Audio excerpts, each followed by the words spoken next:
Lodi, pahabol tayo.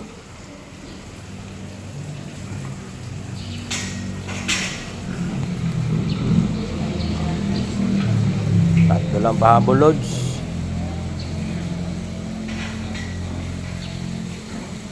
Ito, mamayang gabi, sintensyahan na itong mga to. Kaya magpaalam na kayo, Lods.